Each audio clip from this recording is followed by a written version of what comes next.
Muy buenas noches, mi nombre es Chucho Mejía y es un honor dirigirme a ustedes en nombre de la Biblioteca Nacional del Perú.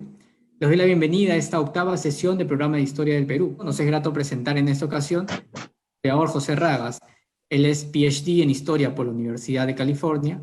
Como parte de su trayectoria académica ha sido profesor en universidades como la Universidad del Pacífico, la Universidad de Yale, la Universidad de Cornell. En esta última fue becario de la Fundación Mellon en el Departamento de Science and Technology Studies. Actualmente se desempeña como docente en el Instituto de Historia de la Universidad Católica de Chile, donde enseña e investiga en torno a la historia global y a los estudios sociales de ciencia y tecnología.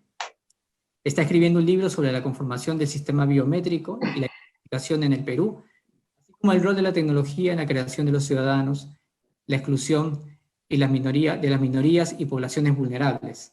Su próximo proyecto analiza la conformación de un circuito de hielo en el Pacífico y sus conexiones con un mercado global del frío entre 1800 y 1900. En esta ocasión, el doctor José Ragas nos acompañará con su ponencia titulada Trayectorias de la ciencia y la tecnología en el Perú contemporáneo. Bueno, sin más preámbulos, le cedemos el pase. Adelante, doctor. Buenas noches a todas y todos desde Santiago de Chile y muchas gracias, Jonathan, por la afectuosa presentación. Mi nombre es José Ragas, soy investigador y profesor en el Instituto de Historia de la Universidad Católica de Chile, donde enseño cursos relacionados con ciencia, tecnología y sociedad. Es para mí un enorme gusto y un privilegio poder entrar a sus hogares esta noche. Sé que las circunstancias no son muy complicadas en este momento, pero es un esfuerzo conjunto, tanto de ustedes como de los que estamos detrás de la pantalla, para poder llevar contenido educativo que esperamos sea de su interés. Quiero agradecer antes de comenzar al estupendo equipo de la Biblioteca Nacional y a su director Ezio Neira por llevar a cabo este programa de Historia del Perú, y también por las facilidades logísticas que han dado para la transmisión. De igual manera, a mis colegas Patricia Palma y Lucrecia Enríquez por la ayuda para esta transmisión de esta noche. Esta noche quiero hablarles sobre la historia de la ciencia y tecnología en nuestro país. Vamos a recorrer algunos momentos importantes, vamos a enfatizar en quiénes hicieron posible estos avances y cuál es la importancia de conocer en cómo, por qué y cuándo las ideas científicas y los avances tecnológicos han llegado y han sido adaptados en nuestro país. Lo que quisiera comenzar es dar algunas ideas centrales de cómo vamos a abordar esta presentación. Obviamente, abordar 2 siglos, 200 años desde la Guerra de Independencia hasta el día de hoy es un tema muy desafiante y es un tema también bastante ambicioso, pero lo que he querido es dar como algunas trayectorias, como dice el título, y también incidir en algunos factores, quizás algunos de ellos más conocidos, científicos, quizás que ya se conocen, personajes que están seguramente, que son más o menos del dominio público, pero también he querido un poco abordar en aquellos personajes que quizás son menos conocidos, que además algunos espacios también donde se desarrolla la ciencia de tecnología fuera de laboratorios, fuera de salas de clase, y además también ver cuáles son algunas conclusiones más o menos preliminares de cómo ha sido la ciencia, la tecnología y la innovación en nuestro país en estos 2 siglos y hacia dónde más o menos vamos en el futuro. Quisiera acá tener y compartir con ustedes 3 ideas centrales que hay. Obviamente hay muchas más y seguramente hay también otras que merecen ser destacadas, que es algo que ustedes me dirán en los comentarios y en la ronda de preguntas. Pero lo primero que quería decir es que tenemos una rica tradición y una extensa tradición de ciencia y tecnología en el país, ¿no? No solamente desde la independencia, que es el periodo que estamos trabajando en esta charla, sino que podemos irnos mucho más atrás. Podemos irnos al periodo colonial, ¿no? Podemos irnos desde incluso a la conquista, o incluso ir hasta el tiempo de Tahuantinsuyo, o a la época anterior a los incas, con las culturas, para encontrar las maneras en las cuales todos estos grupos, estas sociedades que forman lo que actualmente es el país, han tratado de adaptar su entorno, han introducido mecanismos nuevos, han cambiado la forma de pensar y todo eso ha ido sedimentando y creando también un tipo de relación entre nosotros como personas, el entorno y también una serie de artefactos y de innovaciones en lo que llamamos Perú. Ahora, la paradoja aquí es que pese a esta rica tradición y pese a esta extensa historia que se remonta a miles y miles de años, según los últimos avances, es muy poco lo que conocemos, ¿no? Digamos, o sea, hay muchos estudios, hay varios casos, hay varias biografías también de científicos, pero aún así no hemos logrado todavía cómo abordar los elementos principales, tener como una visión de conjunto, y hemos dejado, y eso es algo que los investigadores, historiadores y otras disciplinas tenemos que reconocer y tenemos que corregir, hemos dejado fuera a personajes, hemos dejado espacios, hemos dejado regiones y no la hemos integrado en el conocimiento de la historia, la ciencia y tecnología, ¿no? Entonces, una forma de enmendar estos olvidos, digamos, estas formas quizás involuntarias de amnesia, es reconocer que la ciencia y tecnología no se ha desarrollado de una sola manera, no se ha desarrollado en un solo espacio, sino que también es el resultado de muchos procesos, de muchos actores, de muchos experimentos. Algunos han salido muy bien, otros no han funcionado, pero todo eso tiene que ser parte precisamente de cómo reconocemos el rol que ha tenido la ciencia y la tecnología en el país, ¿no? Entonces, hay también algunos elementos que necesitamos tomar en cuenta, y es que la ciencia y la tecnología no es un elemento aislado, es decir, no es algo que voy a insistir mucho a lo largo de la charla. La ciencia y la tecnología no es algo que solamente compete a los científicos, no es algo que solamente compete a las autoridades, o en todo caso no es algo que está encerrado, restringido a los laboratorios o a los centros de investigación. De hecho, es algo que nos compete a todos, ¿no? Y creo que parte de esta miopía, de esta forma quizás tan reduccionista de enfocar a la ciencia y tecnología como algo aislado, externo, casi que nos llega por magia a veces, o que solamente está en poder de los expertos, entre comillas, eso creo que nos ha perjudicado y ha impedido que podamos tener un desarrollo mucho mayor al que tranquilamente, al que podíamos haber comparado en otros lugares. ¿Okay? Entonces, lo que quiero comenzar ahora es hacer una suerte de recorrido transversal por estos últimos 2 siglos. Voy a enfocarme primero en lo que llamo los proyectos nacionales de desarrollo, después vamos a ver un poco los quiebres de este desarrollo, y luego vamos a enfocarnos en aspectos ya más puntuales, por ejemplo, como los espacios, como también personajes en particular. En primer lugar, y un poco para sentar el tono, digamos, de esta explicación, hay que decir que ha habido muchos proyectos de desarrollo tecnocientífico y de innovación en el país, ¿no? Uno podría hacer una lista gigantesca de estos proyectos. Obviamente no todos fueron iguales, no todos se dieron en el mismo lugar, en el mismo momento. Dependió mucho de las condiciones, tanto económicas, políticas, también como el vínculo que tenía el país con el contexto internacional. Pero lo que podemos ver es que esta es una lista muy pequeña, de hecho es una lista básicamente bastante significativa, aún así, de los diferentes intentos que ha tenido el Estado peruano y la sociedad peruana para poder implementar ideas tecnocientíficas en el país, ¿no? Una primera, ya básicamente empezando con la Guerra de Independencia, tiene que ver con esta sociedad patriótica, que es un grupo de ilustrados, un grupo de personajes prominentes que están saliendo de todo el caos de la Guerra de Independencia y que básicamente es como una suerte de continuación de otro grupo previo que existía en la colonia, que es la Sociedad Amante del País, ¿no? Estaban capitaneados de alguna forma por Hipólito Unanue, que publicaron esta revista magnífica que fue El Mercurio Peruano, y que se trató de alguna forma de recrearlo después de la independencia, y además con uno de los miembros, que es José Gregorio Paredes, ¿no? que es también un científico muy importante en esos años. La sociedad patriótica no duró mucho, los mismos vaivenes políticos, los cambios que había de coyuntura y también de dirigentes hizo que muchos de ellos se desilusionaran. Por ejemplo, Unanue, que logró sobrevivir a la guerra de independencia, se retiró a su hacienda, la sociedad se disolvió y habría que esperar todavía un par de décadas más hasta que hayan otros proyectos similares o tan ambiciosos como este, ¿no?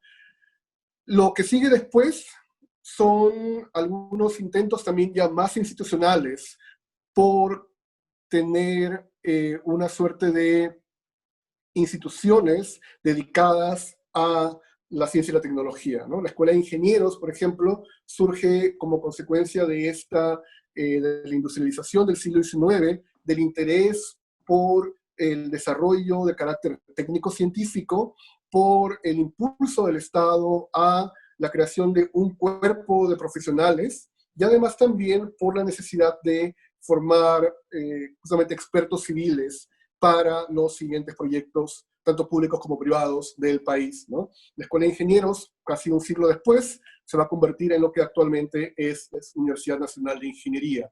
Ahora, junto con eso, vamos a ver también que hay proyectos paralelos muy importantes, que al igual que la UNI o la Escuela de Ingenieros, son de educación, por ejemplo, la Escuela de Artes y Oficios, ¿no? Que son instituciones muy importantes para formar técnicos y que se van a dar con el giro del siglo XIX hasta el siglo XX.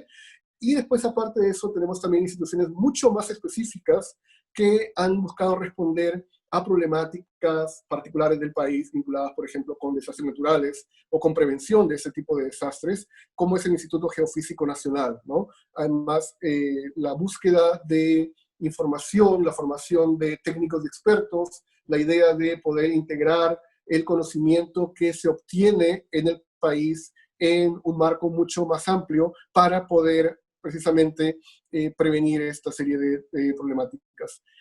Han habido proyectos también muy ambiciosos en los últimos años, vinculados sobre todo con la parte digital. Pueden ver ustedes a la mano derecha, no sé si reconocen, pero es una computadora ubicada en el Salón de Matemáticas de la UNI, más o menos a inicios de los años 60. Es una de las primeras computadoras, pueden ver ustedes el tamaño de este tipo de artefactos, que llegaron a universidades con el propósito de facilitar el procesamiento de información, pero también de ayudar en la investigación y la enseñanza de profesionales en el país. Esta es una computadora IBM, modelo 1620, cuya memoria, ahora puede parecer que es casi nada, pero en el momento era lo más amplio que se veía, tiene 20.000 dígitos básicamente, ¿no? Y funcionaba con un lenguaje de programación llamado Fortran, que fue el que se empezó a utilizar durante esos años, hasta que después otro programa de computación llamado BASIC hizo también, se fue más popular y fue desplazando a estos otros, ¿no? La idea de las computadoras es algo que necesitamos trabajar más dentro de la historia de la tecnología, ¿no? Básicamente no hay mucho que se sepa, y uno de los últimos intentos por transformar la sociedad en base a computadoras es el proyecto One Laptop per Child, que se hizo hace ya algunos años y que consistía principalmente en la entrega y la implementación de computadoras para estudiantes y profesores a nivel nacional, ¿no? No funcionó bien, no fue lo que se esperaba.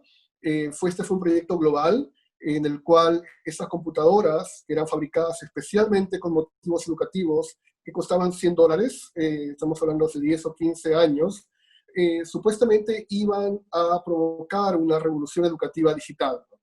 Perú compró 1.000.000 de computadoras, pero, y esto permite ilustrar el punto que les comentaba antes, la tecnología por sí misma no es una bala mágica, ¿no? La tecnología por sí misma no es un elemento que uno coloca en el suelo y que automáticamente transforma la sociedad, ¿no? La tecnología, la ciencia son elementos que están muy dentro de la sociedad, tienen que ver con la economía, tienen que ver con la política, y eso significa que tenemos que entender muy bien la tecnología para ver cómo eso puede perfectamente traer desarrollo al país. En este caso no funcionó justamente por eso, porque se sobreestimó la capacidad de la computación y de estos aparatos, se pensó que estos aparatos mismos iban a provocar un cambio significativo en el país.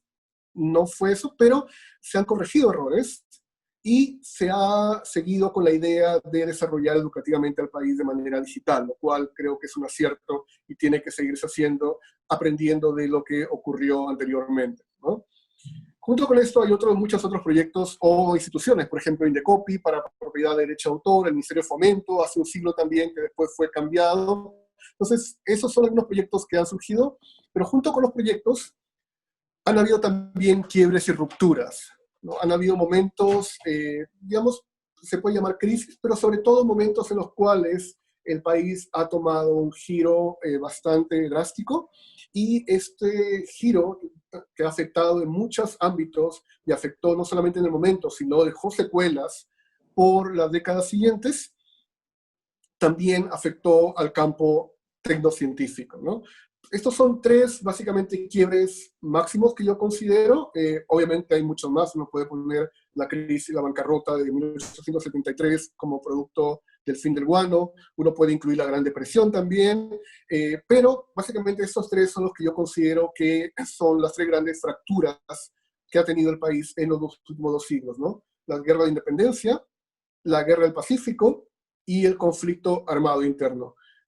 Cada uno obviamente ha afectado al país de manera distinta, cada uno ha tenido un costo diferente, y en los últimos años y décadas hemos ido aprendiendo más o menos cuál ha sido justamente el precio que han tenido que pagar tanto quienes estaban ahí en ese momento como quienes han tenido que vivir con el legado de estas fracturas, no solamente a nivel de vidas humanas, también en cuanto a cómo ha afectado a aspectos materiales y culturales del país.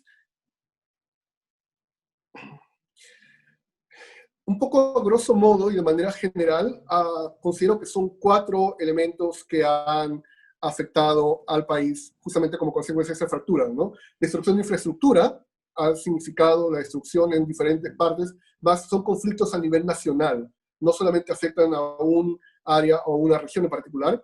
Segundo lugar, reorientación del gasto público. Obviamente las finanzas, las pocas que había por la crisis, o en todo caso las que fueron invertidas en los años siguientes, tuvieron que ser priorizadas para poder invertir básicamente en cosas más inmediatas, ¿no? En restaurar servicios básicos, en evitar crisis económicas, o también en todo caso en tratar de garantizar la seguridad y el bienestar de la población en los siguientes años, ¿no? En tercer lugar, que es algo que no se ha estudiado tanto, tiene que ver con la fuga de cerebros.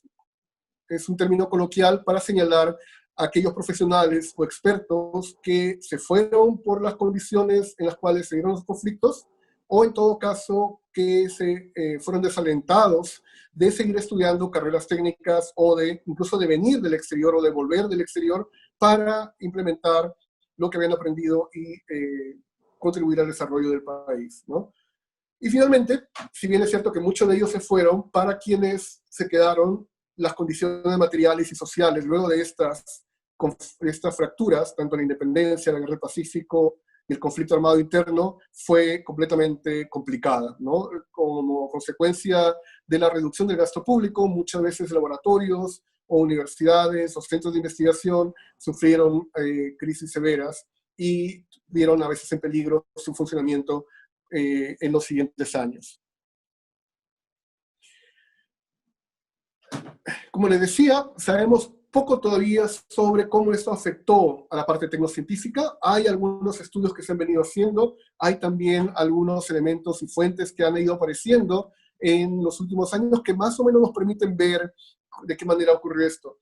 Esto, lo que están viendo ustedes aquí, es la portada de un libro de, no sé si pueden ver en el cuadrado, ese rectángulo en la parte superior, que es una especie de sello de agua, de sello personal, o de ex libris, como se le llama, es de la biblioteca de Hipólito Unanue, y es un libro sobre la flora, ¿no? Es un libro que además, estaba en la Biblioteca Nacional originalmente, durante la guerra con Chile fue llevado hacia el sur, y que gracias a un acuerdo de cooperación binacional entre Perú y Chile, como una forma también de cerrar las consecuencias que tuvo ese conflicto hace 140 años, se ha procedido a retorno de este material, ¿no? Entonces ahora se encuentra en la Biblioteca Nacional y de hecho junto con este libro pueden ustedes ver también muchos otros que han sido digitalizados y están en la web de la Biblioteca Nacional.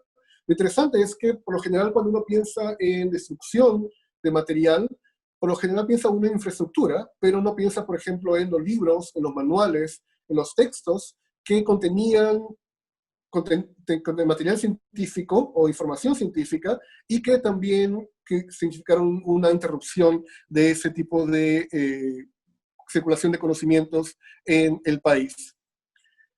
Junto con el patrimonio bibliográfico, hubo también otro lado que se ha comenzado a investigar. De hecho, los investigadores chilenos han comenzado a abordar ese tema como parte, digamos, de los nuevos estudios sobre la Guerra del Pacífico y también como una manera de encontrar una forma de, tanto de historiadores peruanos como chilenos, de cerrar las heridas que provocó ese conflicto. Ahora, lo que sabemos que ocurrió fue que hubo muchos intentos y también muchos proyectos de desmantelar, sobre todo los ferrocarriles que habían estado surgiendo en 1860 como producto del guano y que habían buscado extenderse por todo el territorio nacional. Esto fue uno de los primeros objetivos del ejército de ocupación, junto también con maquinarias industriales. La fábrica de pólvora, por ejemplo, fue completamente desmantelada y lo que conocemos también es que hubo un traslado masivo de rieles y calderas como parte del botín de guerra desde Perú hacia el sur, ¿no? Junto obviamente con libros que les he mostrado. Y hay una anécdota en la cual se decía que se había cargado tanto en un barco los rieles y las calderas para llevarlas al sur, que casi el barco casi se hunde, ¿no? Entonces hubo realmente una destrucción de infraestructura que le tomó al país un par de años hasta la firma del contrato Grace y hasta el crecimiento económico de fines del 19, nuevamente retomar el rumbo que se había interrumpido. Pero comparado con eso, algo más reciente también tiene que ver, por ejemplo, con las torres de alta tensión. Seguramente varios de los que están escuchando, de los que estamos aquí, recordamos los años del terrorismo y cómo esto afectó directamente la parte material, pero también cómo afectó nuestra vida cotidiana en los años 80 con los famosos apagones, ¿no? Un buen amigo, colega, Willy Hyatt, está escribiendo un libro justamente sobre la historia de los apagones en los años 80 en Lima, ¿no? Y él ha encontrado cosas fascinantes sobre la relación entre tecnología y sociedad. Lo que sabemos nosotros es que las torres de alta tensión fueron uno de los objetivos centrales y principales del grupo terrorista Sendero Luminoso, ¿no? No era solamente la idea de destruir la infraestructura, era también el pánico y el caos que generaba en la sociedad, ¿no? Y esto, algo que estamos también empezando a investigar, provocó una serie de consecuencias. Por ejemplo, ante los apagones teníamos que utilizar velas, ¿no? Esto llevó a un aumento de incendios en determinadas zonas y en determinados momentos, pero también para compensar la pérdida de fluido eléctrico había, por ejemplo, que importar o que comprar generadores eléctricos, ¿no? Si bien es cierto que esto ayudaba a paliar de alguna forma la pérdida de energía, también es cierto que esos apagones de manera prolongada e inesperada malograron mucho equipo, tanto público como privado, que no pudo soportar el cambio de voltaje o este tipo de irrupción en la corriente, ¿no? Hubo mucho desgaste, hubo muchos equipos malogrados, hospitales sobre todo, a veces ponían en peligro la vida de los pacientes, y es algo que necesitamos investigar más en el futuro.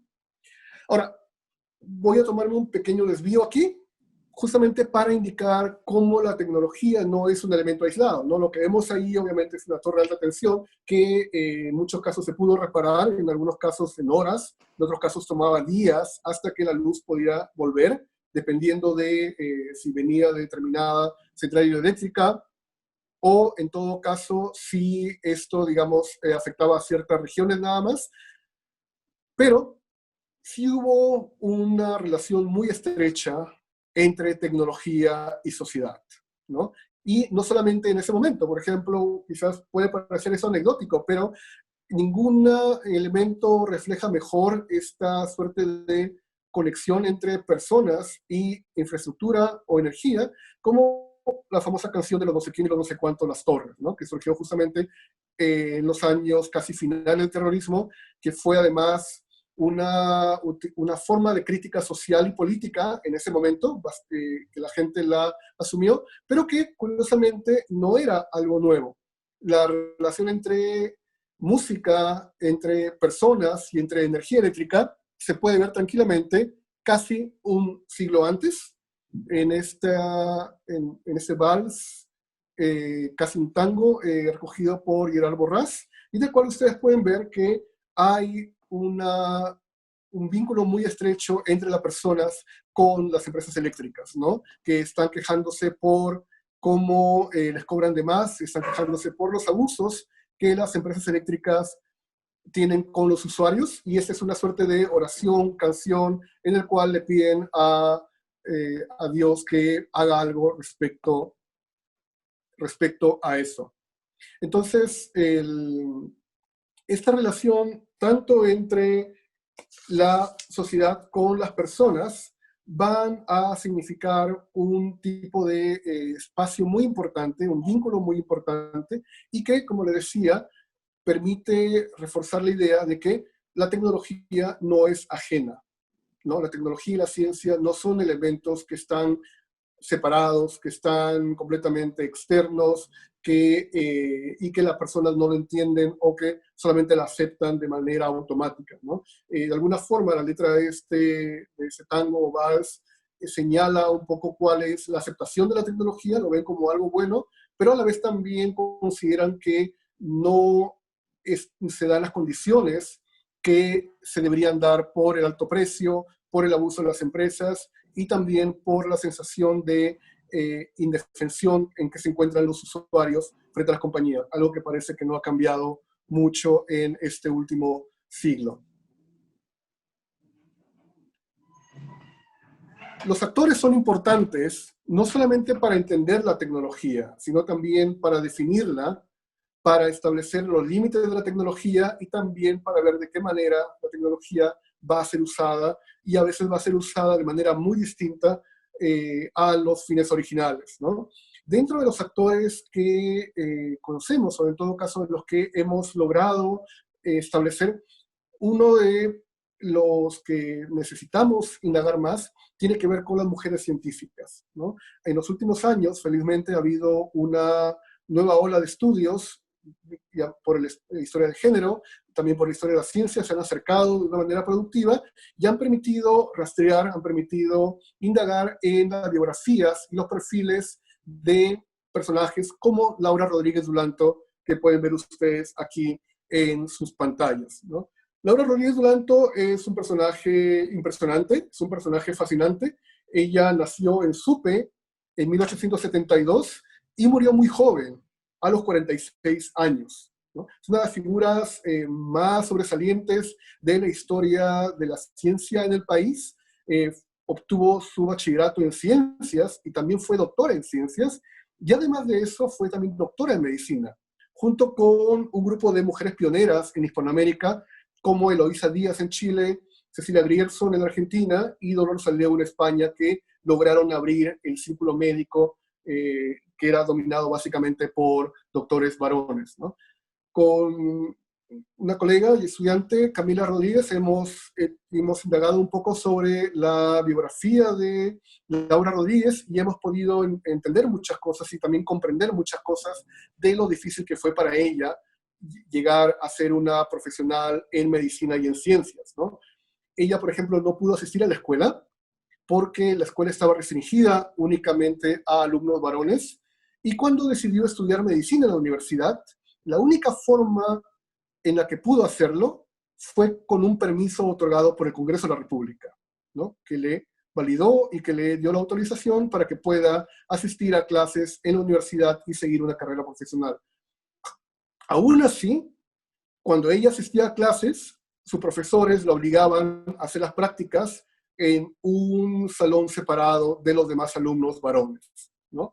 Pese a todo, ella logró finalizar las carreras y dejó un testimonio bastante emotivo y muy bonito que llegó a escribir no en un diario, no en un libro, sino que lo hizo en la primera página de su tesis de doctora en ciencias y que lo escribió poco antes de la defensa de la tesis, ¿no? Pueden leer ustedes ahí un poco una confesión de parte, en cierta manera, de cómo ella tenía este compromiso desde muy joven con la ciencia, todos los esfuerzos que le costó poder llegar ahí, y además también cómo de alguna manera ella sabe que está creando un antecedente, que está rompiendo una suerte de paradigma en el cual las mujeres no podían estudiar ciencias, pero que finalmente le va a permitir a ella abrir este camino frente a un jurado que le va a dar el grado de doctora, ¿no? Entonces, este es un documento que está en el Archivo Histórico Domingo Angulo de la Universidad San Marcos, y que creo que así como este documento hay muchos otros que esperan para poder ser investigados y reconstruir la historia de las mujeres científicas en el país. Ahora, junto con estos actores, de los cuales podemos seguir hablando más después en la ronda de preguntas o después, hay también otros elementos que han sido poco conocidos, por ejemplo, los cuarteles, ¿no? Y esto tiene que ver mucho con la idea de que la ciencia y la tecnología no es un elemento o no es un fenómeno o un producto únicamente de expertos o de laboratorios o también de científicos, sino que es una suerte de conocimiento y técnica que ha estado expandido por todo el país y que ha permitido que se creen diversos espacios de innovación, incluso en el caso de lugares donde no se esperaba, es ahí donde se han desarrollado lugares de innovación, ¿no? Por los diferentes retos, desafíos que ha tenido el país para poder, digamos, presentar, para dar solución a estos problemas. Los cuarteles son interesantes porque uno esperaría solamente encontrar soldados oficiales y nada más, o en todo caso labores propias del aspecto bélico, pero justamente esto, especialmente en el siglo XVIII, con la ilustración, el incremento de guerras, con la llegada de los Borbones, con la idea de defender al Imperio Español y las colonias en los últimos años o las últimas décadas antes de la Guerra de Independencia, es que se procedió a una militarización muy intensiva en básicamente todo el Imperio Español, ¿no? Y obviamente el virreinato peruano no fue una excepción, tanto con Amat como, por ejemplo, virreyes como Pezuela, empezaron a dar mucho más trabajo a los cuarteles y también a destacar a un tipo de militar que es muy particular, que son los ingenieros militares, ¿no?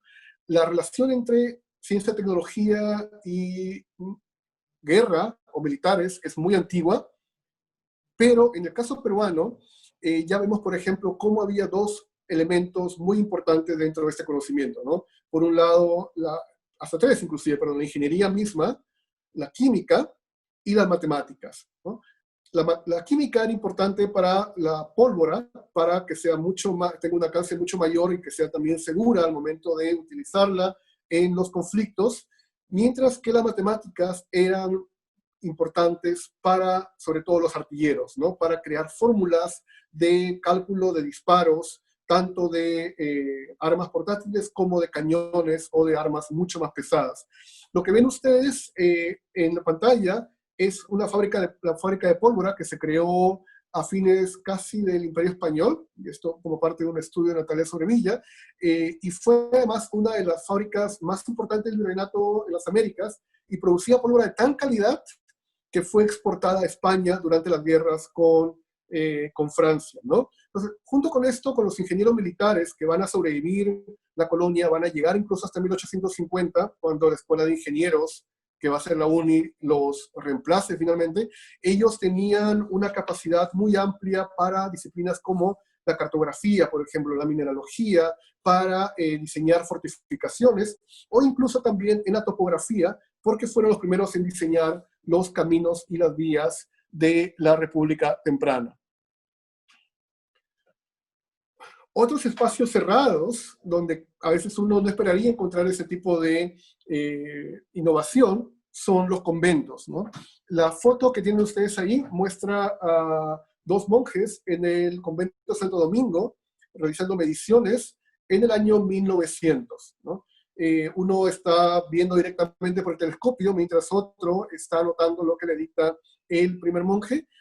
No hay mucha información sobre la foto, pero se cree que esta foto fue tomada desde los salones superiores del Colegio Santo Tomás de Aquino, que ya no existe ahora, pero que da también una suerte de pista sobre cómo las órdenes religiosas y los conventos eran parte de este circuito, de estos espacios de conocimiento, y en este caso la astronomía, ¿no? Uno puede irse mucho más atrás de la independencia con las órdenes religiosas durante la colonia para encontrar, por ejemplo, cómo los jardines de los conventos eran básicamente laboratorios de hierbas medicinales y también para otros productos. Uno puede también ver cómo las órdenes religiosas eran muy versadas en conocimientos científicos, ¿no? Y cómo eso también se refleja durante la República, como podemos en este momento. Y el tercer espacio de innovación, o el tercer espacio, digamos, que podemos hablar, que es poco conocido, tiene que ver con las haciendas, ¿no? Las haciendas, por lo general, se les ve como espacios de producción agrícola, pero justamente la idea de una producción intensificada, la idea de ver qué cultivos debían ser producidos, cuáles no, son finalmente los que llevan a muchos hacendados y a muchos, a veces, amateurs o también personas más profesionales a utilizar las haciendas como laboratorios vivos o como laboratorios agrícolas para poder realizar cruces, no solamente de plantas, sino a veces también de animales, y ver cuáles podrían ser las mejores especies botánicas y zoológicas para poder incrementar la producción, hacer más fértil el suelo y también poder llevar más beneficios, obviamente, a los agricultores y a los expertos, ¿no? En la foto ven ustedes a Fermín Tanguis. Seguramente el nombre puede ser que les sea conocido, pero si les digo que hay algo que se llama algodón Tanguis, es seguramente algo que la mayoría de ustedes han escuchado o que de alguna manera quizás lo están utilizando y no se dan cuenta. Fermín Tanguis fue un agricultor puertorriqueño que llegó a Perú más o menos en la década de 1870. Se instaló, primero él era contador, no era científico, era contador, pero durante los años 70 y 80 se dedicó a buscarse la vida y a tratar de hacer empresa en la minería y también en la agricultura, sobre todo en la sierra, ¿no? Después de eso, Huancavelica, Ayacucho principalmente, y después de la Sierra Sur pasó a Pisco, a Ica, donde empezó a trabajar como agricultor en una de las haciendas, en la hacienda Urrutia, y luego de muchos experimentos y mucho esfuerzo, logró crear un tipo de semilla, un tipo de algodón, que es el que después va a recibir su nombre, algodón Tanguis. Uno de los grandes problemas que tenían los agricultores y sobre todo los plantadores, mejor dicho, de algodón, eran las plagas, ¿no? Una de este tipo de plaga era la cotton wilt, que era completamente devastadora y que podía arruinar básicamente una cosecha entera en una cuestión de días, llevando a veces a la quiebra a los hacendados o en todo caso restringiendo los cultivos y la exportación de algodón en momentos importantes de producción para el país y de demanda del mercado mundial. Así que lo que hizo Tanguis fue experimentar con diferentes tipos de semilla, con diferentes tipos de variedades, hasta que logró dar con una especie que reunía muchas características deseadas por los agricultores, ¿no? En primer lugar, era resistente a la plaga. O sea, la plaga no tenía ningún efecto en este tipo de algodón. En segundo lugar, tenía la fibra larga, que permitía justamente que no se desmenuzara o no se despedazara al momento de ser pasado en las fábricas o en las máquinas textiles. La fibra era mucho más pura, de color más blanco, sin los moteados y sin las pepas a veces que quedan en el algodón mismo. Y además era de mucho rendimiento, de alto rendimiento y bajo costo, ¿no? Esto significó un cambio fundamental, no solamente en la hacienda, sino también en el aparato exportador peruano, ya que fue uno de los productos bandera que se exportó hacia el exterior, no solamente como algodón, sino también a nivel de prendas de vestir, ¿no? Candice mostró un desinterés en hacerse rico con esto y más bien lo que hizo fue distribuyó esta semilla y esta especie entre los agricultores para que muchos de ellos puedan recuperarse de la crisis económica o, en todo caso, de las plagas que habían sufrido, ¿no? El algodón Tangwis es importante también porque muchos países trataron de adaptar este tipo de algodón en sus propios espacios, por ejemplo, Estados Unidos, Argentina, donde el cónsul llevó variedades de algodón, incluso Egipto, ¿no? Porque veía que el algodón podía ser una competencia para el algodón egipcio, pero no lo lograron, ¿no? El ecosistema de esos países no resistía a ese tipo de algodón, entonces eso le dio una ventaja al algodón peruano y a los exportadores del Valle de Pisco y los otros valles.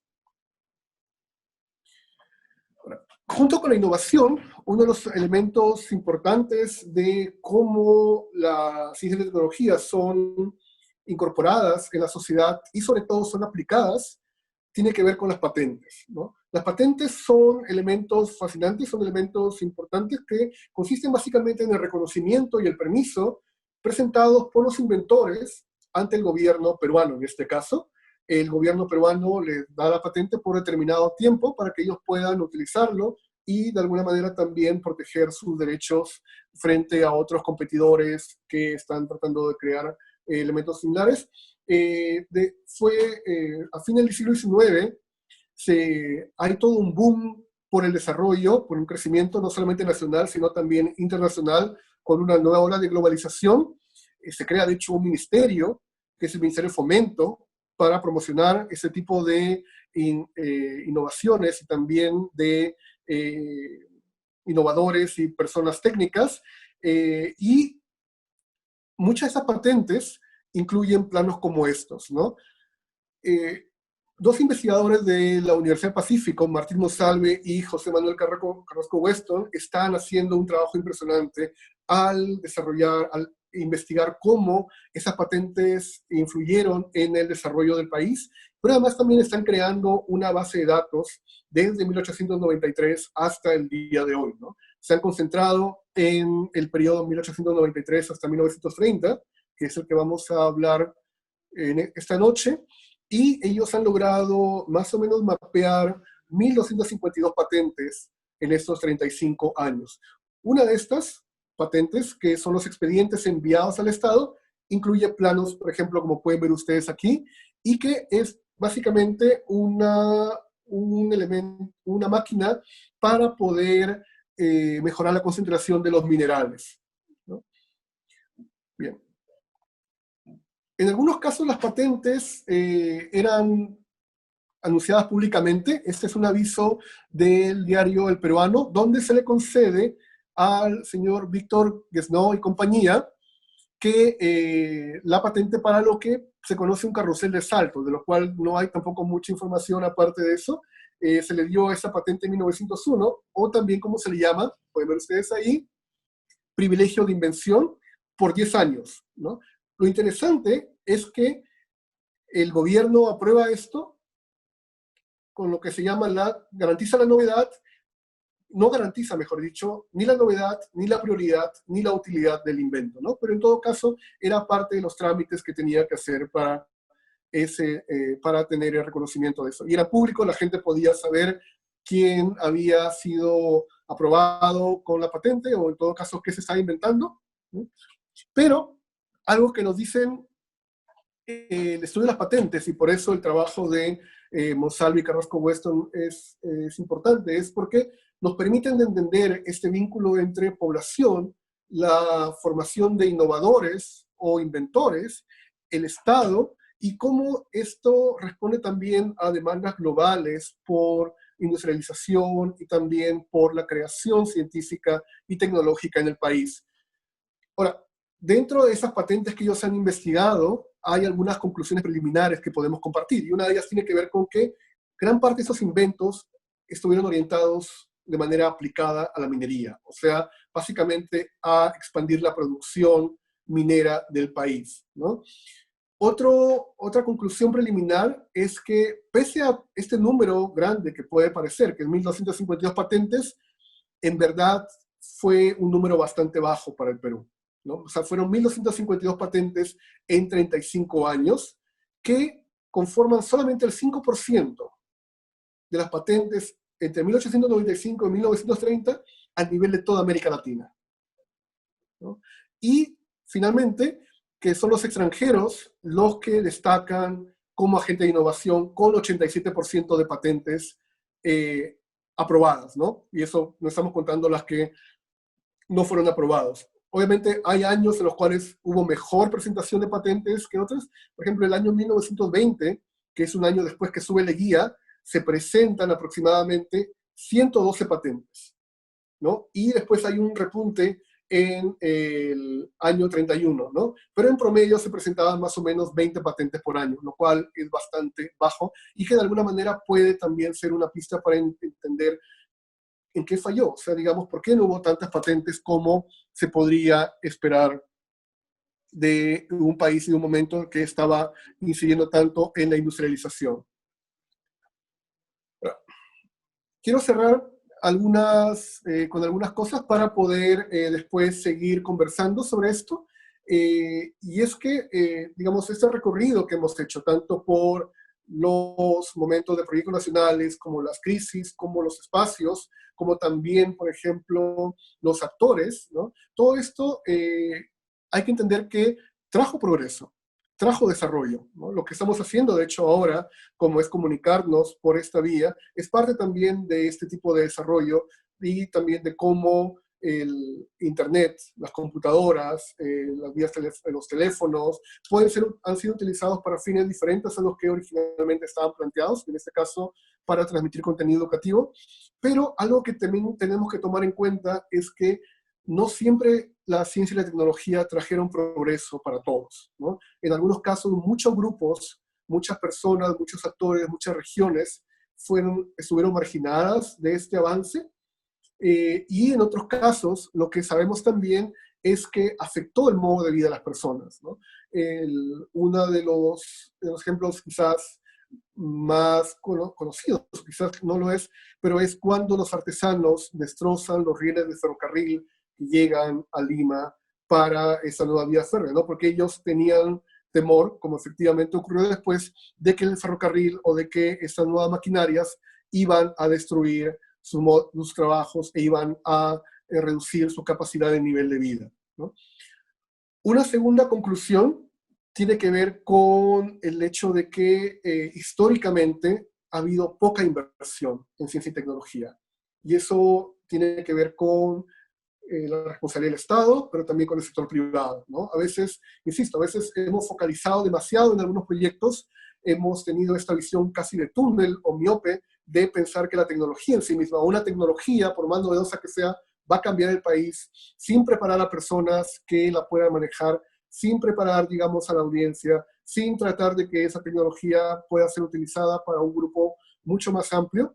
Y eso también nos ha jugado en contra por más buenos deseos, por más capacidad de inversión que hemos querido poner en algún momento, ¿no? Básicamente la idea central, creo, de todo esto tiene que ver con cómo hacer que la ciencia y la tecnología no estén en manos solamente de un grupo pequeño, sino más bien de cómo hacer que esto permita reducir las brechas.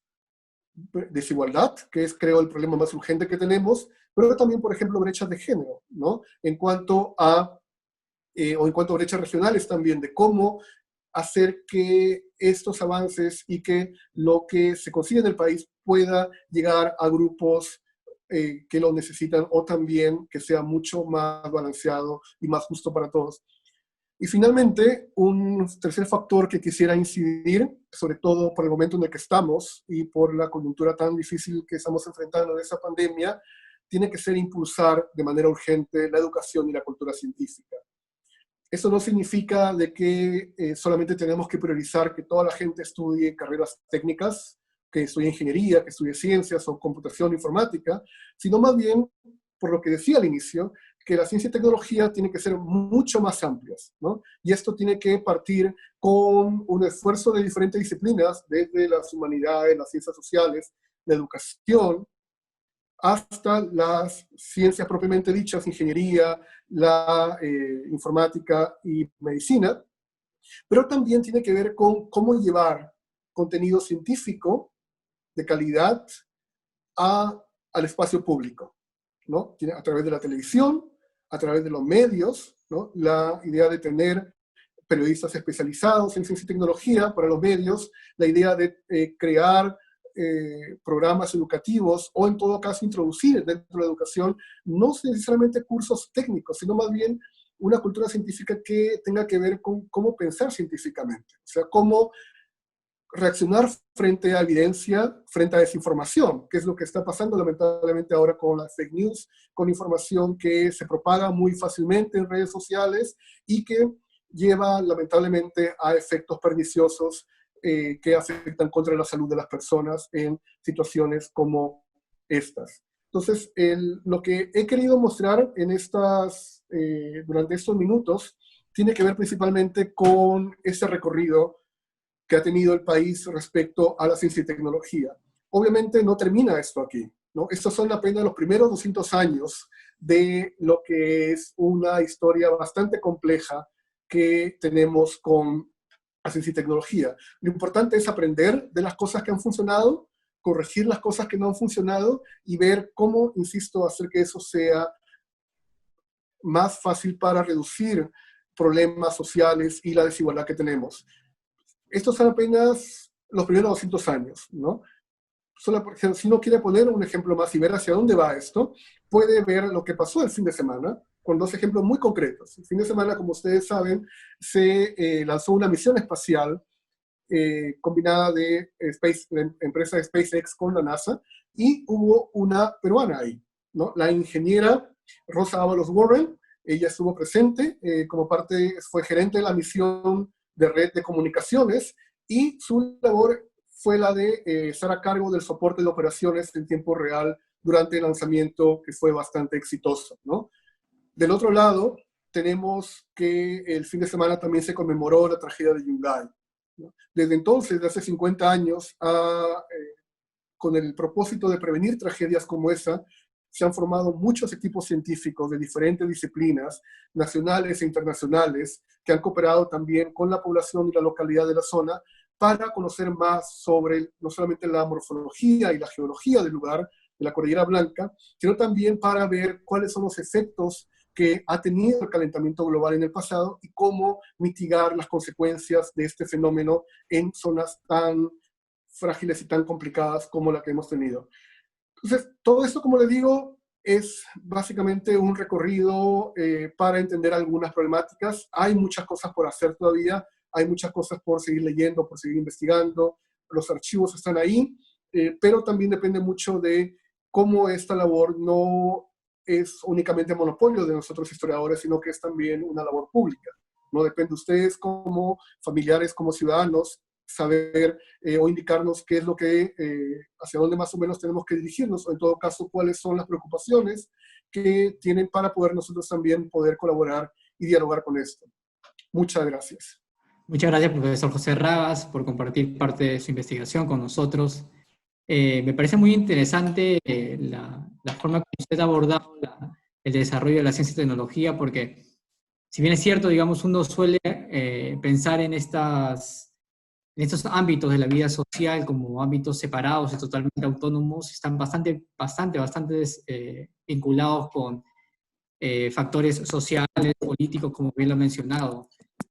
Por ejemplo, estas fracturas que usted mencionaba, como la guerra de independencia, la guerra del Pacífico, o la Gran Depresión, o la crisis de bancarrota de 1873, o el conflicto armado mismo, cómo esto también genera ciertos retrocesos, digamos, en el desarrollo que aparentemente se nos muestra lineal de la ciencia y tecnología. Y es también imposible no preguntarme sobre las repercusiones del desarrollo de la ciencia y tecnología en esta coyuntura en la que nos encontramos. Cómo es que esta emergencia nacional, digamos, podría desarrollar, digamos, nuevas fracturas que nos lleven también a un contexto que usted muy bien ha estudiado o ha estudiado y nos ha expuesto amablemente en esta ponencia, ¿no? Bueno, le comento también que el tema en el público el público ha mostrado mucho interés en el tema, ¿no? Esto se refleja en las preguntas, en las consultas que nos han hecho llegar, públicos de distintas edades, ¿no? Tenemos niños, niñas que nos escuchan de colegios, jóvenes, adultos. Nos llegan saludos, por ejemplo, del Colegio 2095, Germán Buse de la Guerra de los Olivos, de la Biblioteca Municipal César Vallejo de Puente Piedra, la Universidad Nacional de San Agustín de Arequipa. Nos llegan saludos de distintos lugares también, ¿no? De provincias como Cañete, Cusco, Chimbote, Arequipa, Cayo, Huancavelica, Piura, distritos como Bellavista, Callao, y países como Australia, Chile, ¿no? Entre otros. A todos y todas les mandamos un enorme saludo y agradecemos su interés en este programa de Historia del Perú. Bien, como le adelantamos al inicio, profesor, en esta sesión pasaremos a una breve rueda de preguntas en estos momentos. Le vamos a hacer llegar algunas consultas que el público nos ha trasladado a través de las plataformas Zoom y Facebook. Bueno, yo quiero empezar con una pregunta que formuló Arturo Silva Bueso de Facebook. Él nos ha preguntado, ¿durante qué gobierno se apostó y financió el desarrollo de proyectos relacionados a la ciencia y tecnología con más énfasis en el Perú? Ya, muchas gracias, Arturo, por la pregunta. De hecho, es como la pregunta del millón de soles, en cierta manera, porque es algo que todavía estamos tratando de indagar, en el sentido de cómo los presupuestos se han orientado hacia eso, ¿no? Es muy difícil hacerlo porque no tenemos todavía presupuestos continuados y porque además la inversión en el área de ciencia y tecnología a veces iba hacia otras áreas también contingentes, o no había una parte del Estado, una institución que directamente veía eso, ¿no? El Ministerio de Fomento, en cierta manera, es una de las primeras instituciones que ve lo vinculado con el desarrollo, pero aún así el Ministerio de Fomento tenía muchas otras labores que enmascaraban o que no permitían ver exactamente hacia dónde iba la parte de innovación, ¿no? Entonces, yo te podría decir, por ejemplo, durante el siglo XIX, en los años 60 y 70, con toda la bonanza del guano, hubo inversión, a veces no para los proyectos grandes que uno piensa, pero por ejemplo, si uno se fija en la biografía de Raimondi, se da cuenta que gran parte de los viajes de Antonio Raimondi, que duraron casi 10 años en una temporada particular, fueron financiados por el Estado, ¿no? Eso permitió que él se convirtiera en uno de los científicos más renombrados a nivel del país y a nivel de América del Sur, que tuviese el proyecto de dejar una obra casi de 20 volúmenes para publicar, que al final no se hizo por la crisis del 73, pero entonces creo que es una de las tareas que tenemos pendientes de tratar de establecer series o de ver en qué momentos ha habido proyectos grandes o en qué momentos quizás no los ha habido, y más que establecer qué gobierno o cuál no, me viene a ver por qué no ha habido continuidad, ¿no? Porque esos proyectos muchas veces han sido casi como por arte de magia, a veces de una iniciativa personal del presidente o de algún ministro, pero no ha habido justamente una continuidad a nivel de Estado. Y eso es, creo que, una de las cosas que nos ha jugado en contra en estas últimas décadas. Omar Rojas nos pregunta sobre si se tiene información sobre las tecnologías frustradas, las que no se llegaron, digamos, Es una pregunta fascinante, es una pregunta muy importante también, y creo que y nos obliga a dar un giro, ¿no? Porque los historiadores por lo general trabajamos las cosas que ocurrieron y a veces nos centramos demasiado en las cosas que ocurrieron, pero dejamos de lado los proyectos que no ocurrieron, en todo caso que fueron. Yo creo que algo que puede ser interesante es ver justamente las patentes, ¿no? Es ver qué proyectos, por ejemplo, no se aprobaron o qué proyectos no fueron financiados, ¿no? O en todo caso, qué proyectos se quedaron a medio camino. Pero también creo que va a depender mucho de entrar a los archivos del Estado y ver justamente qué tipo de situaciones. Y creo que tiene que ver mucho con la cuestión de las fuentes, ¿no? Porque, hay un proyecto muy impresionante también en el caso de Argentina, que un colega argentino ha estudiado las cartas que la gente le enviaba a Juan Domingo Perón, ¿no? Y muchas de estas cartas iban con proyectos científicos, con mapas, con planos, desde máquinas para incrementar la producción hasta casi cohetes, ¿no? Entonces, creo que necesitamos pensar un poco sobre qué tipo de documento y sobre todo qué proyectos fueron los que no se desarrollaron para poder entender también cuáles eran las preocupaciones y sobre todo por qué no se financiaron esos proyectos, ¿no? O sea, y si de alguna manera ese tipo de obstáculos que hacen que no se financien son también los que han seguido hasta el día de hoy y qué es lo que está bloqueando esos canales de innovación que podrían ser mucho más ágiles. Bueno, ahora vamos con una pregunta otra vez de Facebook. Es Humberto Jaime Matos, nos pregunta, ¿se tiene data referente a los países a los que se dirigieron los intelectuales y científicos que formaron parte de lo que ha denominado usted en la ponencia fuga de cerebros? Sí, bueno, hay varios momentos de lo que se llama la fuga de cerebros. De hecho, es un tema que se ha investigado sobre todo más en los últimos años. Eh, digamos, sobre todo para los años 80 hasta acá. Pero lo que sí sabemos, y esto es digamos, estoy un poco tratando de extrapolar la tendencia, muchos de estos iban básicamente a Europa en el siglo XIX, ¿no? Hasta gran parte del siglo XIX y obviamente gran parte del siglo XX, Europa fue como el lugar más importante, Francia especialmente, fue como el lugar de generación de técnicos hasta más o menos 1930, y a los cuales muchos de estos estudiantes o futuros ingenieros, futuros profesionales en la ciencia se van, y después va a ser Estados Unidos con Inglaterra, ¿no? De alguna manera, lo que no es solamente la cuestión de la fuga, o sea, no es la cuestión de la gente que se va y se queda allá, sino es también para no ponerlo todo en negativo, sino cómo permitieron también crear redes, ¿no? Cómo permitieron también generar canales de comunicación y también de traslado y transferencia tecnológica de un lugar a otro y viceversa, con proyectos de investigación. Pero sí, necesitamos saber más también, y también el otro lado, o sea, hay extranjeros que llegaron y que crearon proyectos en el país de desarrollo e innovación. Bueno, por aquí también otra pregunta de Emilio José Ugarte. Nos pregunta, ¿cuáles son los campos productivos o intelectuales que más han contribuido al desarrollo tecnológico, además de los conventos, cuarteles militares? ¿Y cuáles han sido, para usted, sus principales hitos? En cuanto al inicio me decías... Aportes, me parece, exacto. Aporte, ya. Sí. Ya. Yo creo que ha habido todo un poco, o sea, y es complicado cuantificarlo, ¿no? Y justamente algo que he tratado de mostrar en la charla ha sido de cómo no hay un solo centro, digamos, de innovación, sino que está desperdigado en diferentes espacios por justamente la diversidad de actores, por la diversidad de necesidades y también por cómo se concebía la ciencia y la tecnología como una respuesta a problemáticas, ¿no? Es muy difícil ver, pero creo, si me puedo también arriesgar un poco, diría que por un tiempo determinado los principales aportes estuvieron vinculados a los aparatos productivos, por ejemplo, a minería, ¿no? La minería fue uno de los elementos donde se innovó bastante. Los ferrocarriles también, en cierta manera, la idea de cómo adaptar rieles, de cómo adaptar también maquinaria,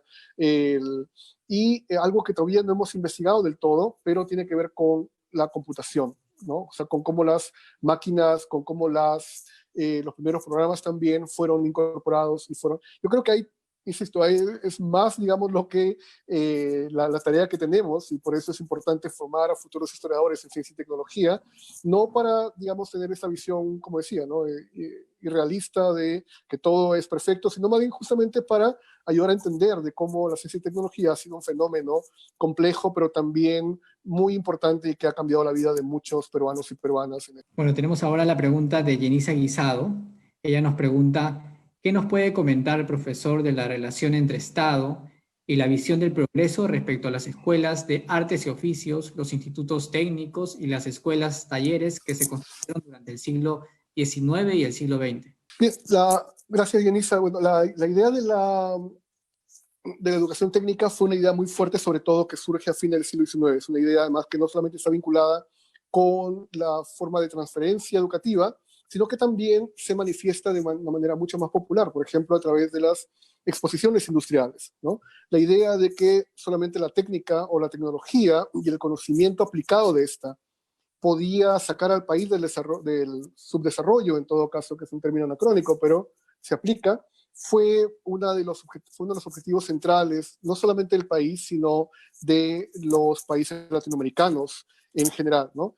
Las escuelas técnicas, como la educación en general, se veía como una forma de canalizar eso, ¿no? Como de llevar, de formar gente para poder justamente expandir ese tipo de conocimientos y también hacerlo de manera profesional y generar, digamos, generaciones que no solamente se van a quedar en la Escuela de Artes y Oficios, se van a quedar después en el Instituto José Pardo, también en el Senati, por ejemplo. De hecho, gran parte del debate en la actualidad tiene que ver con cómo repotenciar a las escuelas técnicas, con cómo hacer que las escuelas técnicas tengan el prestigio que tuvieron durante mucho tiempo, sobre todo en inicio del siglo XX y hasta mediados del siglo XX, para que ofrezcan no solamente una carrera laboral, sino también para que ofrezcan un contrapeso a universidades u otros centros de formación profesional. Bueno, acá tenemos otra consulta también. Iris Aquije le pide, en todo caso, si podría profundizar sobre la tecnología aplicada en la agricultura en los siglos XVIII y XIX, en particular la región de los Andes. Básicamente estuvo relacionada, muchas gracias Iris por la pregunta, de hecho es algo que me hubiera gustado profundizar más cuando estaba hablando de Fermín Tanguis, pero básicamente estuvo, hasta donde se conoce, hasta donde se sabe, estuvo concentrado, focalizado en todo caso en la costa, ¿no? Que fueron los sectores agrícolas en el siglo XVIII y en el siglo XIX más productivos, vinculados con la exportación y además también vinculados con el monocultivo. Entonces, el lado tecnológico de las haciendas es algo que, insisto, todavía tenemos que ver más, revisando la correspondencia, por ejemplo, del fuero agrario, ¿no? Viendo otros productos. Tanguis básicamente es uno de muchos expertos que estuvieron ahí, pero también creo que lo que tenemos que ver, por otro lado, es cómo hubo una tecnología más silenciosa, de carácter más tradicional y de larga duración, que tiene que ver, por ejemplo, con no solamente la agricultura, sino con la ganadería, y sobre todo con la ganadería camélidos, ¿no? Y que eso es más reciente también, tiene que ver con el siglo XX. Hay un estudio impresionante de la profesora Emily Wauchlicht, que ella ha publicado en la revista American Historical Review, un trabajo sobre la vicuña en Perú, que es más reciente, y después hay otro trabajo también de una historiadora británica que, por ejemplo, estudia cómo las vicuñas fueron llevadas a otras partes del mundo, que es finalmente lo que ha estado en las noticias en las últimas semanas de cómo las alpacas o los camélidos pueden también ser fuente de una cura para supuestamente el coronavirus, ¿no? Y eso es porque ha habido desarrollo tecnológico tanto en agricultura como en ganadería y que se ha exportado o en todo caso ha sido parte de eso. Otro tipo de tecnología que estamos comenzando también a investigar tiene que ver, por ejemplo, con la adaptación climática de la papa, ¿no? Y cómo se ha desarrollado tanta variedad. Hay un trabajo también de la doctora Rebecca Eyre, que acaba de salir sobre la papa como un elemento global, ¿no? Y cómo ayudó, como es un ejemplo también de adaptación tecnocientífica en muchos lugares. Entonces, creo que hay que verlo por ese lado, ¿no? Por elementos más visibles como son de exportación industrial, pero también por técnicas más tradicionales y conocimiento ancestral que está vinculado con las comunidades de altura y también con técnicas. Una última referencia, un colega peruano, Javier Puente, él investigó también es el tema de las especies ganaderas con el ganado junín, si no me equivoco, en el Valle del Mantaro para el siglo XX, ¿no? Entonces, digamos, hay varias cuestiones que se tienen que analizar y articular, pero sí ha habido una tecnociencia muy intensiva en la parte de agricultura y ganadería.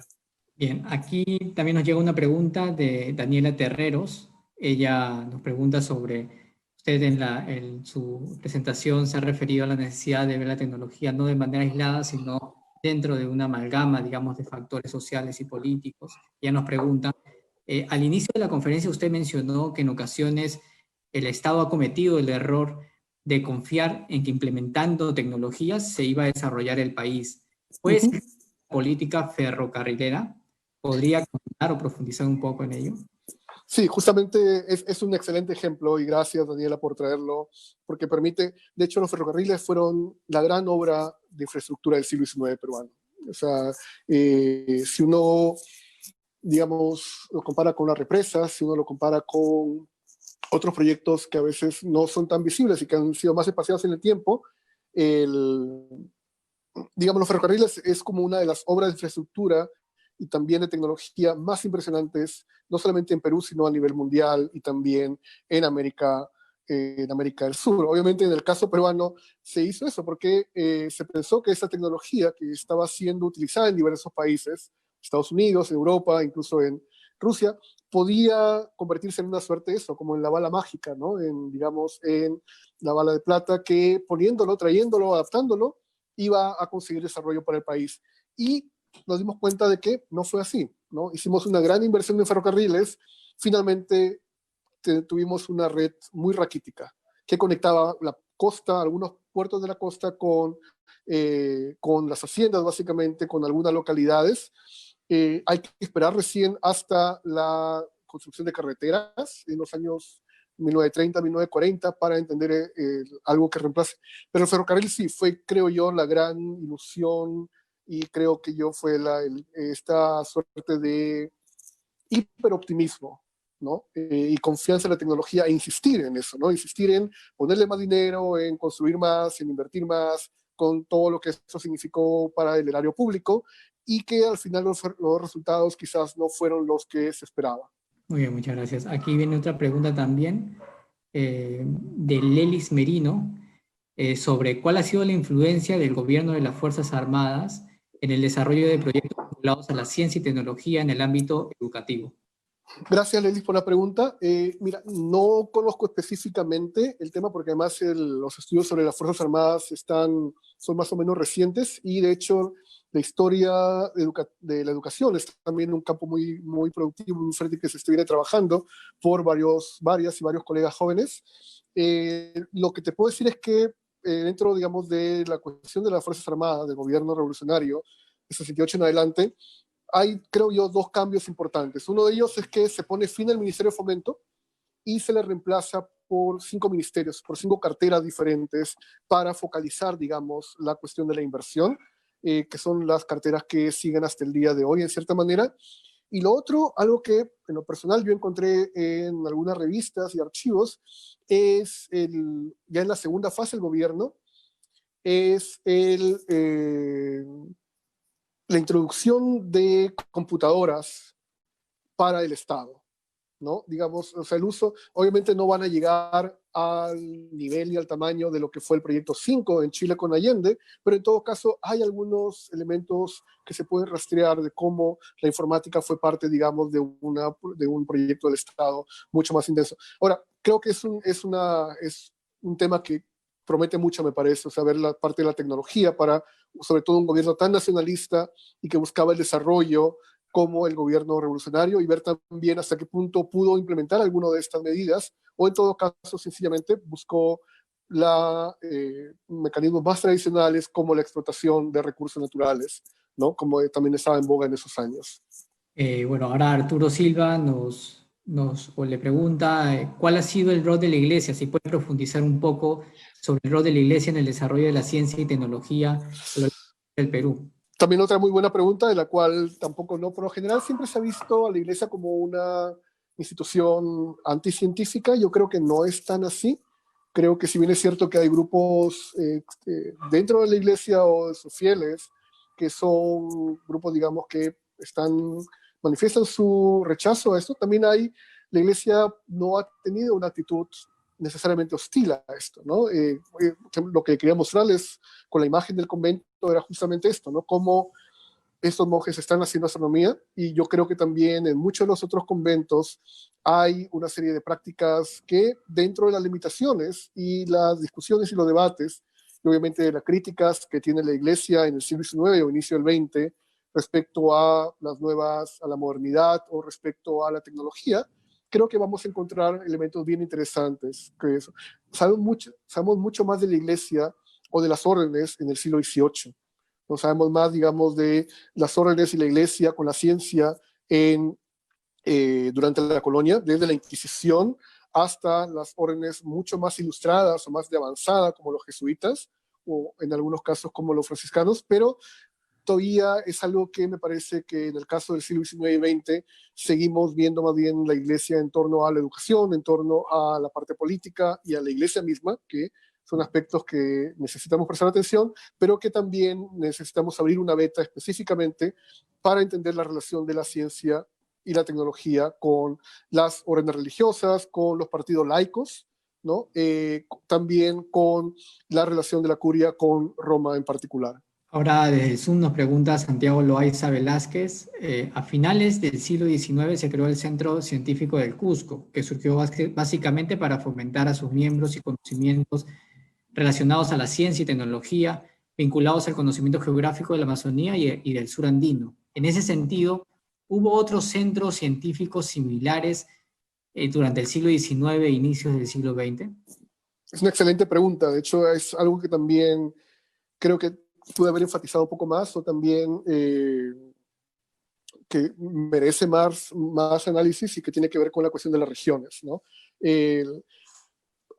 Muchos de estos centros, el Centro Científico de Cusco es uno de los más importantes, y me parece que José Luis Reni, que es quien también explica un poco eso en sus trabajos y en sus libros, pero creo que va a haber un boom regional científico y técnico, sobre todo a mediados del siglo XX. Va a haber digamos, una explosión y un interés en los años 50 y 60 por las universidades públicas. Bueno, la Universidad de Huamanga es como un poco el laboratorio a partir de los cuales se van a replicar las demás universidades.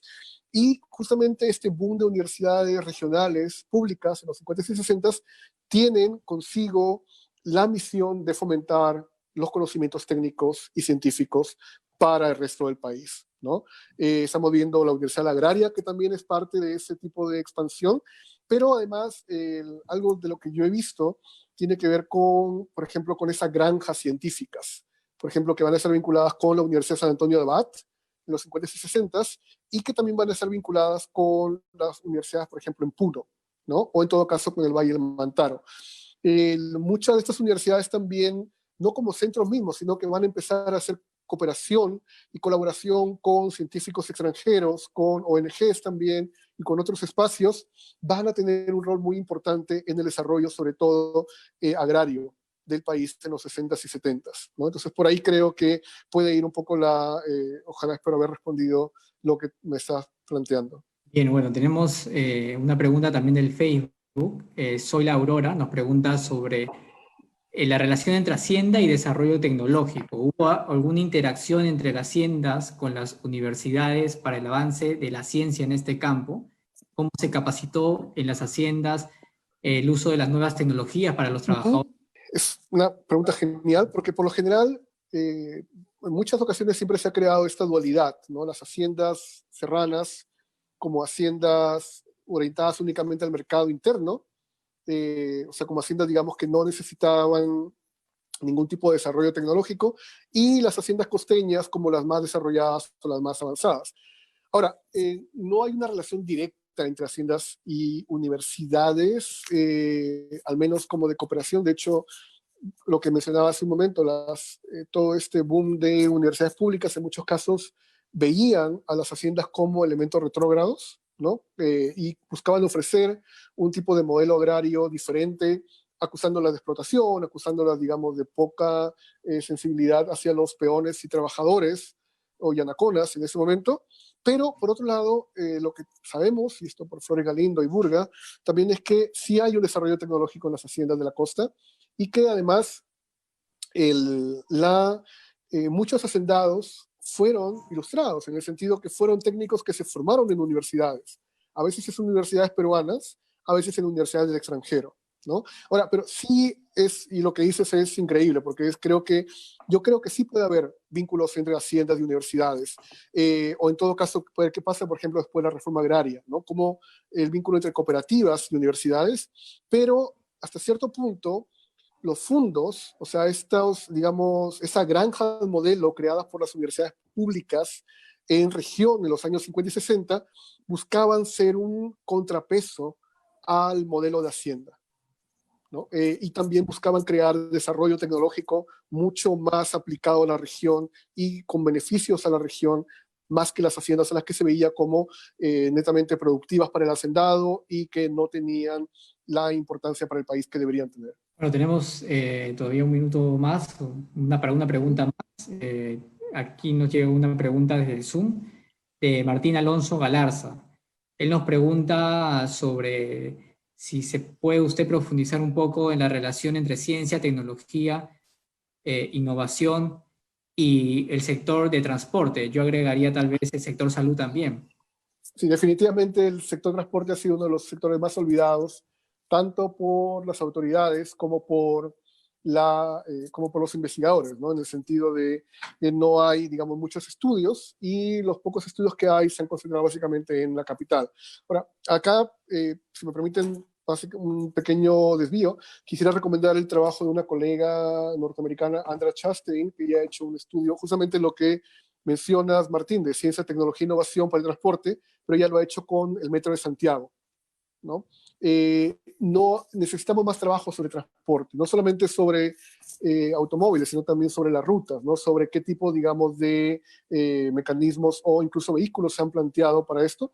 Hace un tiempo, dos investigadores de San Marcos encontraron un plano de un metro, del metro de Lima, que supuestamente iba a ser creado o construido para 1920, o más o menos a inicio del siglo XX, y eso creo que tiene que ver también con la pregunta que me hacía Omar sobre qué proyectos no fueron desarrollados y quedó en plano, básicamente, ¿no? O sea, cómo hubiera cambiado eso, de qué manera quizás el transporte que conocemos ahora y que no es precisamente el mejor hubiese podido cambiar, pero creo que hay un quiebre justamente con esto, con la ausencia de un metro, ¿no? La ausencia de un metro subterráneo, cómo hubiera cambiado Lima, pero también con los años 90 con el neoliberalismo y con la entrada de las combis, ¿no? O con la entrada, o incluso ahora con el reemplazo con las van que se están haciendo. Entonces, es también otro tema que debe estar en la lista de tesistas, ¿no? Creo que hay mucho por trabajar en esa parte de la parte tecnológica y sobre todo, además, cómo en muchos casos se termina adaptando las carrocerías de los automóviles o de los vehículos de buses que son traídos a la capital, ¿no? Una vez que desaparecen los Senatrus y cómo estos carros y la ausencia de una regulación, tanto a nivel de contaminación ambiental como de derechos laborales de las empresas hasta los choferes y hasta los cobradores, cómo eso también termina afectando la precarización del parque automotor, ¿no? Es lo que una investigadora ha llamado la guerra del centavo. Bien, bueno, lamentablemente, profesor, hemos llegado ya a la parte final de esta sesión. Queremos agradecer primero a usted por su gentileza, por la gentileza de compartir con nosotros algunos alcances de su investigación y por atender cada una de las preguntas formuladas por el público, que como hemos visto han sido bastante generosos también con las preguntas.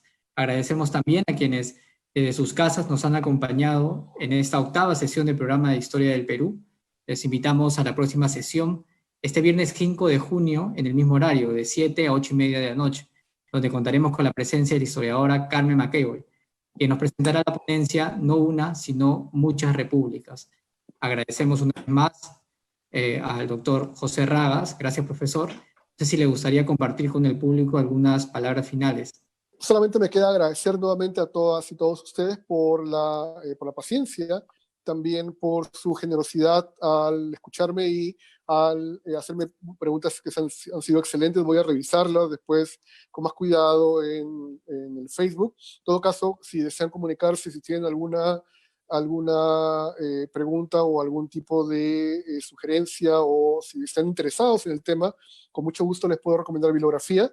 Hemos coordinado también con la Biblioteca Nacional para que las referencias que he ido dando a lo largo de la charla puedan ser colocadas públicamente, los links, los enlaces a libros, artículos, posts, puedan ser colocados y que ustedes puedan también tener acceso a los mismos. Muchas gracias, Jonathan. Ha sido un gusto poder estar esta noche, gracias a la Biblioteca Nacional y nuevamente gracias al público por estar esta noche y cuídense, por favor. Muchas gracias, profesor. Antes de retirarnos, queremos invitarles a seguir nuestras redes sociales, donde podrán disfrutar de las diferentes actividades que la Biblioteca Nacional del Perú viene preparando para ustedes, con el propósito de acompañarlos en casa y hacer más llevaderos estos días de cuarentena. Muchas gracias.